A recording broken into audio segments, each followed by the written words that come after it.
Hello friends, welcome to Vipin IAS academy. आज हम लोग पार्ट 2 करने वाले हैं। जैसा मैंने बताया था पहले कि पार्ट 1 किया था और हमारे क्लास में सभी एग्जामों की तैयारी करवाई जाएगी। ये मेरा नया चैनल है, अभी स्टार्ट किया है धीरे धीरे। इसमें हम लोग आज फिर से स्टार्ट करने जा रहे हैं। आज सेकंड पार्ट है यूरोपियों का आगमन पार्ट 2, अंग्रेज और फ्रांसीसी युद्ध। अंग्रेज भी पढ़ेंगे और फ्रांसीसी के विषय में भी बात जानेंगे। ऑल एग्ज़ाम के लिए सभी जगह पूछा जाता है, ख़ास तौर से जो अभी चल रहा है ट्रेंड में, उसमें आप UPPCS का दे सकते हैं, UPPCS का दे सकते हैं, UPPCS के लिए भी आप आ सकते हैं और अदर एग्ज़ाम जो भी आप देना चाहें उसमें सब में पूछा जाता है, तो सब में आप इसको पढ़ सकते हैं। फिलहाल अभी हम आगे बढ़ते हैं और चलिए शुरू करते हैं अंग्रेज़ों से। उसके पहले वाला वीडियो आप देखिएगा तो आपको मिल जाएगा पार्ट 1 में। चलिए स्टार्ट करते हैं। तो अब भारत में अंग्रेज़ों का आगमन किसके बाद होता है? डचों के बाद होता है। अंग्रेज़ों का आगमन किसके बाद होता है? डचों के बाद। तो हमने कंपनी के विषय में पहले वाले वीडियो में बता रखा है, उसको आप सही से पढ़ लीजिएगा। देखिए, ईस्ट इंडिया कंपनी की स्थापना डच ईस्ट इंडिया कंपनी से पहले हो चुकी थी, ये पहले भी बता चुके हैं हम लोग। तो आप देखिए, सितंबर 1599 में लंदन में कुछ व्यापारियों ने क्या किया, किसकी अध्यक्षता में? लॉर्ड मेयर की अध्यक्षता में। तो ये ध्यान रखना है, 1599 में कहाँ पे? लंदन में एक सभा का क्या किया? आयोजन किया। क्या आयोजन में बनाया गया कि भाई पूर्वी देशों के साथ हमको क्या करना है? व्यापार करना है। तो अब 1599 में देखा जाए तो कंपनी का क्या किया था? गठन किया। तो यानी कुल मिलाकर अगर हम कहें कि कंपनी का गठन कब किया गया, तो कंपनी का गठन इनका हुआ था 1599 में। ठीक, तो कंपनी का गठन जो हुआ था वो 1500 किस में हुआ था? 99 में हुआ था। ठीक, आगे बढ़ते हैं, दूसरी कंडीशन देखते हैं। अब इंग्लैंड की महारानी की बात कर लेते हैं। ठीक है, क्या हुआ था? अब इंग्लैंड की महारानी का नाम क्या था? एलिजाबेथ प्रथम। 31 दिसंबर 1600 को एक आज्ञा पत्र द्वारा कितने वर्षों के लिए? 15 वर्षों के लिए किसके साथ व्यापार करना है? पूर्वी देशों के साथ। पूर्वी देशों के साथ व्यापार करने के लिए एकाधिकार प्रदान किया। यही 1609 में आगे चलकर क्या हो गया? ब्रिटिश सम्राट जेम्स प्रथम ने कंपनी के अनिश्चित काल के लिए व्यापारिक एकाधिकार प्रदान किया। तो ये ध्यान रखना कि बाद में उन्होंने एकाधिकार प्रदान कर दिया था। अब देखिए, सबसे पहले अभी आगे नीचे और है 1608 ईस्वी में। 1608 ईस्वी में क्या होता है? 1608 ईस्वी में कैप्टन विलियम हॉकिंस के नेतृत्व में हेक्टर नामक पहला अंग्रेजी जहाज, किसके? William Hawkins. ठीक, कहाँ पहुँचे थे? सूरत पहुँचे। तो फिर ध्यान रखना है कि 1608 में आए थे। कहाँ आए थे? सूरत में आए थे। एक चीज़ ये याद रखना है, किसके नेतृत्व में आए थे? कैप्टन हॉकिंस के नेतृत्व में आए थे। कैप्टन हॉकिंस के नेतृत्व में आए थे। किस जहाज से आए थे? तो जहाज का नाम पूछता है, तो जहाज का नाम क्या है? हेक्टर। क्या नाम है? हेक्टर। तो ये पोर्शन आपको प्री में या किसी भी एग्जाम में दोगे तो आपको काम आएंगे। हॉकिंस अकबर के नाम जेम्स प्रथम का पत्र लेकर किसके दरबार में पहुंचा था? जहांगीर में। दरबार में किसके गया था? जहांगीर के दरबार में गया था। तो जहांगीर के दरबार में गया था। क्लियर हो गया? आगे बढ़ते हैं। देखिए, थोड़ी सी बड़ी PDF है ये। अब आगे हम लिख लिख के भी पढ़ा रहे हैं जिससे कि आप क्लियर हो सके। चलिए देखिए, दरबार में उसने किस भाषा में बात की थी? फारसी में। लेकिन अब फारसी के अलावा इस क्वेश्चन भी पूछा गया था कि वो तुर्की भाषा भी बोल सकता था। कुल मिलाकर अगर हम ये कहें कि उसको फारसी तो अच्छा ज्ञाता था ही, इसके अलावा वह तुर्की भाषा में भी जानता था, बोल सकता था। ठीक, आगे बढ़ते हैं। देखिए अब इनकी पहली फैक्ट्री की बात की जाती है, तो पहली फैक्ट्री है 1611 में। ठीक, 1611 में। ये दक्षिण पश्चिम समुद्री तट पे है। कहाँ पे है? दक्षिणी पश्चिमी समुद्री तट पर सर्वप्रथम अंग्रेजों ने मछलीपट्टनम में व्यापारिक कोठी की स्थापना की थी। ठीक, फिर 1613 में सूरत में, कहाँ पे लगाई गई थी? सूरत में। अनुमति प्रदान किया किसने? जहांगीर ने। जहांगीर ने 1613 से, ये स्थाई है, ये भी ध्यान रखना है, ये स्थाई कारखाना इनका है। ठीक, तो 1613 में स्थाई कारखाना, तो ये थोड़ा सा ध्यान रखिएगा कि 1613 में स्थाई कारखाना था, स्थाई कारखाना स्थापित किया था। तो इससे पूछा जा सकता है सवाल, तो 1613 के लिए। 1623 में अब देखिए ये भी पूछा जा सकता है कि कहाँ कहाँ इन्होंने कम लगाया था। देखिए तो थोड़ा सा ध्यान रखिएगा कहाँ कहाँ इन्होंने फैक्ट्रियाँ लगाई थी, इसके विषय में भी पूछा जा सकता है। तो इसके विषय में आप थोड़ा सा ध्यान रखिएगा कहाँ कहाँ लगाया गया था। तो 1623 में अंग्रेजों ने, तो 1623 में अगर आपको नहीं दिख रहा तो मैं यहाँ लिख देता हूँ, सूरत में। कहाँ पे लगाया था? सूरत। सूरत के अलावा और कहाँ लगाया था? Agra, Ahmedabad,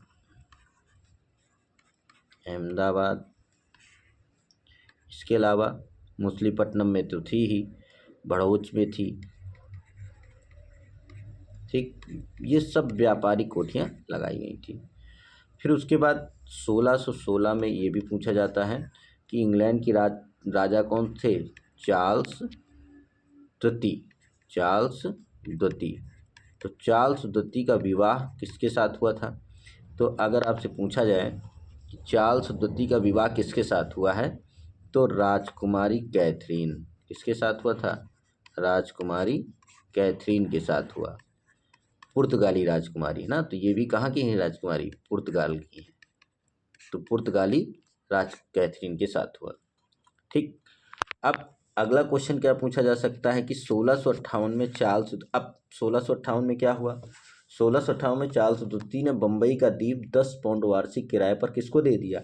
east India company को दे दिया। तो यहाँ पर आप देख सकते हो ईस्ट इंडिया कंपनी को दे दिया गया है। ठीक, तो इस कंडीशन में आप समझ सकते हो।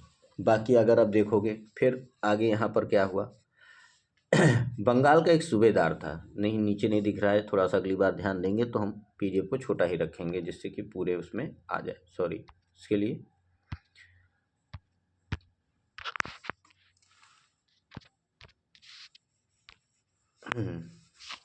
आ जाएगा, ठीक है, थोड़ा सा ऊपर कर देते हैं तो ये आ जाता है। चलिए देखिए,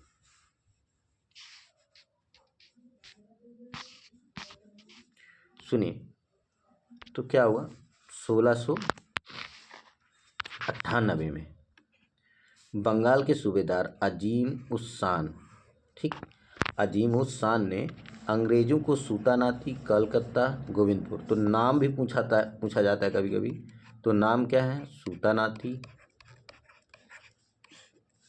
कलकत्ता, ठीक है, और गोविंदपुर। ठीक, इनको नामक 3 गांवों की जमींदारी मिल गई थी। कितने गांवों की जमींदारी मिल गई? 3 गांवों की जमींदारी मिल गई थी। ठीक है, तो 3 गांवों की जमींदारी मिल गई थी, यानी 3 गांवों को जमींदारी मिल गई थी। अब फिर इन्हीं को मिलाकर जॉब चारनॉक ने, थोड़ा ध्यान दें, क्या नाम है? जॉब चारनॉक ने, या ऐसे करके भी आप लिख सकते हो, जॉब चारनॉक ने इन तीनों को मिलाकर किसकी नींव डाली? कलकत्ता की नींव रखी। कंपनी की इस किलेबंदी बस्ती को फोर्ट विलियम नाम दिया गया और इसके चार्ल्स आयर को प्रथम क्या बनाया गया? चार्ल्स आयर को प्रेसिडेंट नियुक्त किया गया। कलकत्ता को 1700 में पहला प्रेसिडेंसी नगर घोषित किया गया, 1700 में।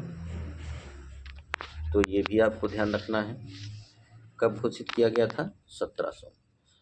कलकत्ता 1774 से 1911 तक ब्रिटिश भारत की क्या रही है? राजधानी रही। तो थोड़ा मेंशन चीज़ें देखिएगा। अगला हम लोग देखने वाले हैं टेनिस के विषय में थोड़ा पढ़ लेते हैं, बाई चांस अगर पूछ लेता है तो वैसे पूछता नहीं, लेकिन जानकारी हमारे पास होनी चाहिए। अंग्रेज की बात 1616 में कौन आए? डेनिस आए। 1620 में इन्होंने ट्रैकोबार, 1676 में शेरोपार बंगाल में अपनी फैक्ट्रियाँ स्थापित की। फिर 1745 में इन्होंने अपनी सभी फैक्ट्रियाँ अंग्रेजों को बेचकर चले गए। अब हम लोग पढ़ने वाले हैं किसके विषय में? फ्रांसीसियों के आगमन के विषय में। देखिए, फ्रांस के सम्राट लुई 14 कौन थे? लुई 14। तो लुई 14 ऐसे भी ध्यान रखिएगा। उनके प्रसिद्ध मंत्री कोलबर्ट, तो ये नाम पूछा गया। कोलबर्ट के प्रयासों परिणाम स्वरूप 1664 ईस्वी में एक फ्रांसीसी व्यापारिक कंपनी एंड द ओरिएंटल, ठीक, की स्थापना हुई। अब आगे बढ़ते हैं।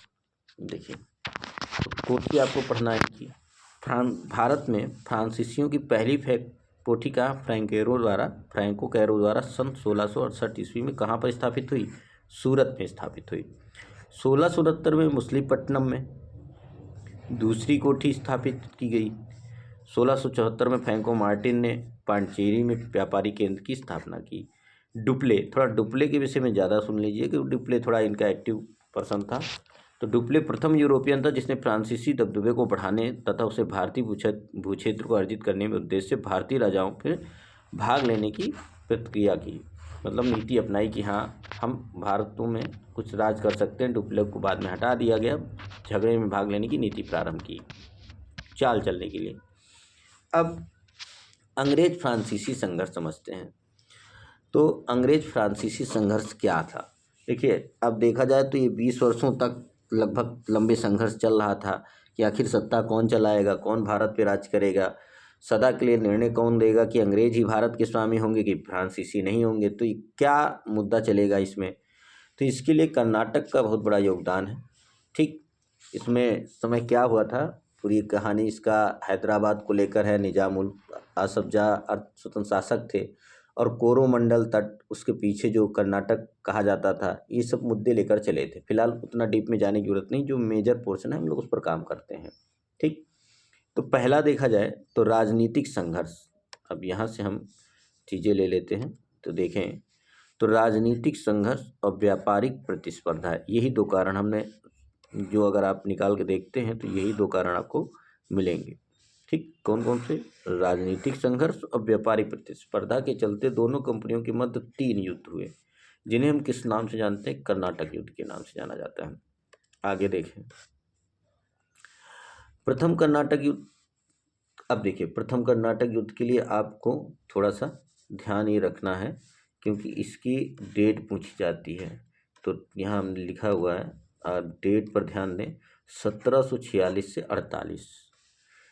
ठीक है, 1746 से 48 के बीच हुआ था। अब ये युद्ध, इसे सेंट थोमे का युद्ध भी कहते हैं। ऑस्ट्रिया का उत्तराधिकार का युद्ध विस्तार मात्र था, यानी कि अगर आप देखोगे तो गृह सरकारों की आज्ञा के विरुद्ध दोनों दलों ने 1776 में युद्ध प्रारंभ कर दिया। तो अगर आप ये देखोगे तो 1746 में ये युद्ध क्या कर दिया? प्रारंभ कर दिया। यूरोप में फ्रांस और ब्रिटेन एक दूसरे के विरोधी थे, जिसका प्रभाव कहाँ दिख रहा था? भारत में भी दिख रहा था। ठीक, आगे देखते हैं।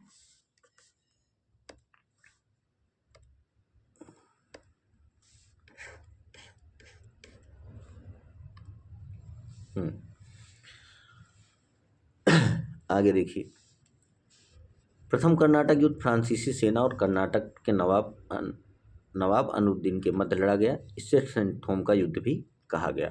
अब सेंट थोम का युद्ध पूछ लेता है, कभी कभी आप चीज़ ध्यान रखिएगा कि अगर आपसे सेंट थोम का युद्ध पूछ ले तो कब हुआ था? ठीक, तो ये 1748 में हुआ था। कब हुआ था? 1748 में। तो सेंट थोम का युद्ध इसीलिए कहा जाता है ये 1748 में हुआ था, ये चीज़ ध्यान रखना है। अंत 1748 में ऑस्ट्रिया के उत्तराधिकार से समाप्त भी होता है। और संधि कौन सी थी? एक्स ला शापेल की संधि।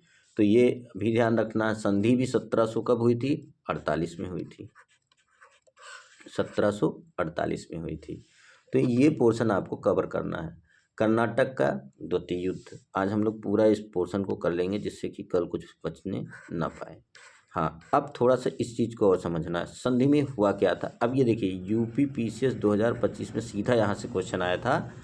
इस संधि में मद्रास अंग्रेजों को और अमेरिका में लुईबर्ग किसको मिल गया, फ्रांसीसियों को वापस मिल गया। इस तरह युद्ध के प्रथम दौर में दोनों दल क्या रहे, बराबर रहे। तो ये क्वेश्चन यूपी पीसीएस 2025 में पूछा गया था। ठीक है, तो सीधा क्वेश्चन जो मेन टॉपिक है वही ज़्यादा ले रहे हैं, जिससे कि आप उससे पढ़ सकें। ठीक, आगे बढ़ते हैं।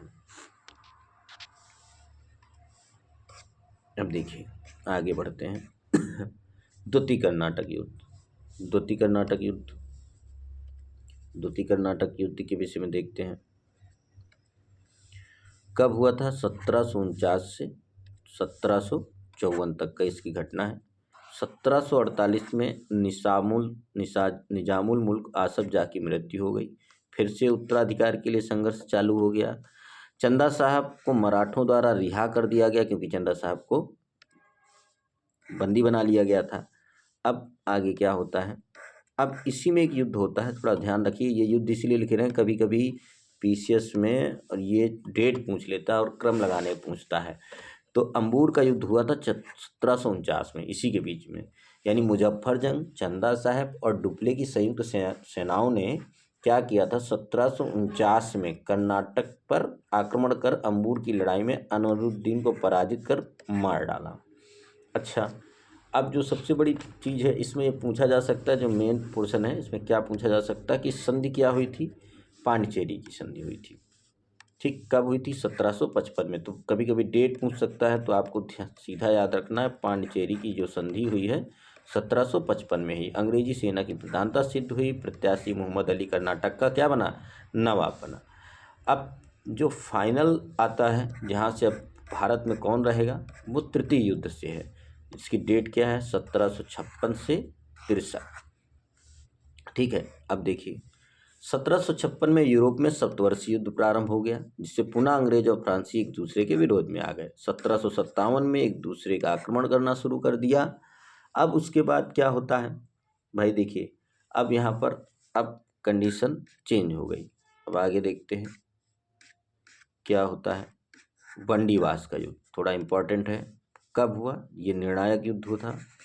बंडीवास का युद्ध देखोगे तो 22 जनवरी 1760। सबसे पहले तो पॉइंट आपको याद रखना है, डेट याद हो गई तो आप क्लियर कर लोगे। 22 जनवरी 1760 में बंडीवास में लड़ी गई।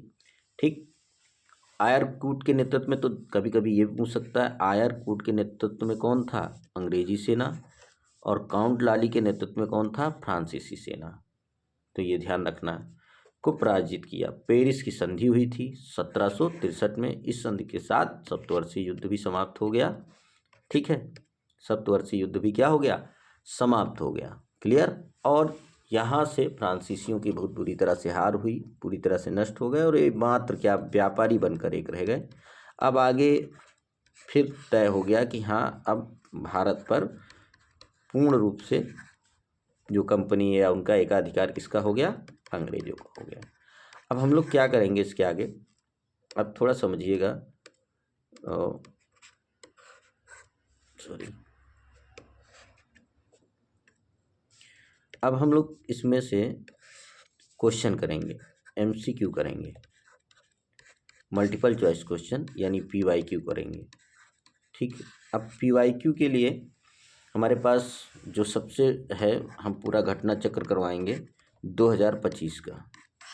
ठीक है, तो ये नेक्स्ट वीडियो में करेंगे। पहले आप लोग इतना तैयार करिए, उसके बाद आगे हम लोग बात करते हैं।